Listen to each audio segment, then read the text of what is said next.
बोलिए परम पूज्य सदगुरुदेव भगवान की जय। श्री रमण बिहारी लाल की जय। ब्रह्म वेला में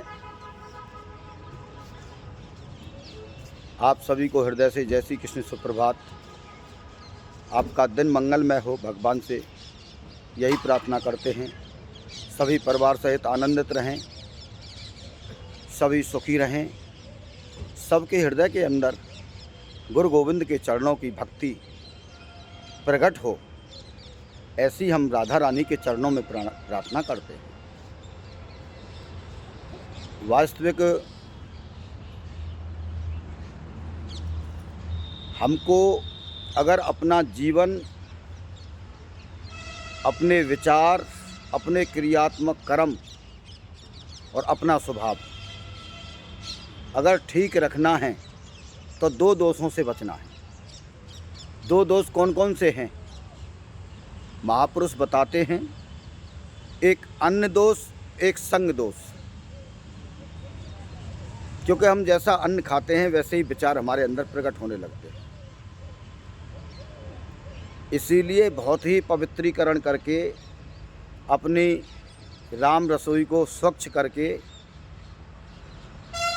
अच्छे विचारों के साथ बना हुआ जो भोजन है वो प्रसादी बन जाता है। भगवान का गुणगान कीर्तन करते हुए, भगवान का नाम जप करते हुए जो भोजन बनाया जाता है वह प्रसादी बन जाता है।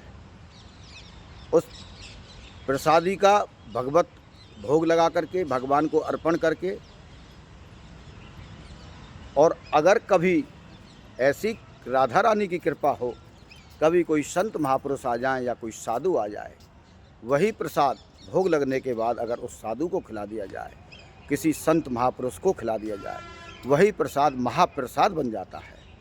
उसको हम सभी घर के यथायोग बहुत अच्छे से प्रेम के साथ पाएँ, तो उससे हमारा विचार, हमारा मन, हमारे क्रियात्मक कर्म, हमारी भावनाएं सभी शुद्ध होंगी, पवित्र होंगी। ये तो अन्न दोष रहा। और वही संग दोष। संग दोष का माने ये है कि हम असाधु का संग कर रहे हैं, हम अभक्तों का संग कर रहे हैं, यानी हमारा मन कुसंग के साथ है। अकेले रह कर के भी संग होता है। अकेले में हमारे मन के अंदर अनेकों प्रकार की इच्छाएं, अनेकों प्रकार के धन संग्रह के, निज इंद्रिय तृप्ति के लिए भाव, अनेकों प्रकार का जो हम मन का संग करते हैं। अनेकानेक प्रकृति में हम बहुत ज़्यादा धनी होना चाहते हैं, ये भी संग दोष है। और अगर हम किसी का संग करके अनर्गल आलाप कर रहे हैं, वार्तालाप कर रहे हैं, इधर उधर की बातें कर रहे हैं, निंदा बुराई की बातें कर रहे हैं, मान अपमान की बातें कर रहे हैं और अहंकार की बातें कर रहे हैं, ये भी संग दोष है। इन संग दोषों से निवृत्ति होनी चाहिए।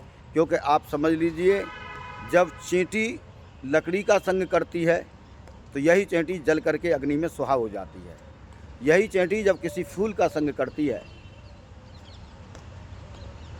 तो भगवान के मंदिर में पहुंच करके अनेकों प्रकार का प्रसाद ग्रहण करती है और इसका जीवन धन्य हो जाता है। इसी प्रकार जब हम किसी साधु का संग करते हैं, किसी संत का संग करते हैं, किसी प्रेमी रसिक भक्त का संग करते हैं, तो वास्तविक है हमारे हृदय के अंदर भगवान के चरणों का आश्रय हो जाता है। हमारी श्रद्धा विश्वास बढ़ती है और भगवत भक्ति करने के लिए हमारा अंतःकरण राजी हो जाता है। और अनेकों प्रकार की तर्क वितर्क, दुराचारी, निंदाचारी, अत्याचारी, मान बढ़ाई, प्रतिष्ठा, सम्मान, अधिक धन संग्रह का लोभ, अनेकों प्रकार का विशेष लोभ। चलो, लोभ अगर भगवान के भक्तों की सेवा में अगर धन का लोभ है, यहाँ प्रश्न उठता है कि लोभ तो तब भी होता है तब हमें कोई भगवान के चरणों के लिए प्रसादी बनानी है, भक्तों को प्रसादी खिलानी है, भक्तों की सेवा करनी है, संत की सेवा करनी है। यहाँ तक का जो लोभ है, यह लोभ ही हमारी आत्मोन्नति का मार्ग बन जाएगा। लेकिन अपनी निज इंद्रिय सुख के लिए जो लोभ है, जो हम अपना निज इंद्रिय सुख हृदय के अंदर प्रकट करके और उस लोभ में पड़ते हैं तो हमारा पतन हो जाएगा, क्योंकि हमारे अंदर केवल इच्छाएं और लोभ ही बना रहेगा। हम भगवत भजन और अपने आप को और अपने परम प्रभु को भूल जाएंगे। इसीलिए हमेशा सावधान रहें, साधु का संग करें, सत्संगति में रहें, भगवान के चरणों में अपने मन को लगाएं, भगवान का नाम लें, राधा नाम, कृष्ण नाम, शिव नाम, जो भी नाम प्यारा लगे उसको लेते रहें और कहते रहें कि हे नाथ, हम आपको कभी भूले नहीं। तो निश्चित है अन्य दोष और संग दोष दोनों से आपकी मुक्ति हो जाएगी और आप उस प्रभु के वास्तविक मार्ग पर पहुंचते हुए अपने जीवन को बहुत ही अच्छे से निर्वाह करोगे और आपका जीवन कल्याणमय हो जाएगा, मंगलमय हो जाएगा। आपके हृदय से मंगल आचरण होंगे, आपके प्रत्येक क्रियात्मक कर्म मंगल आचरण के साथ होंगे और गुरु और गोविंद के चरणों में तुम्हारी आस्था, हमारी श्रद्धा, हमारा विश्वास इतना बढ़ जाएगा जो कि हमारा जीवन बहुत ही आनंददायक हो जाएगा। और हो सकता है भगवत कृपा हो गई तो इसी जीवन में काम भी हो सकता है।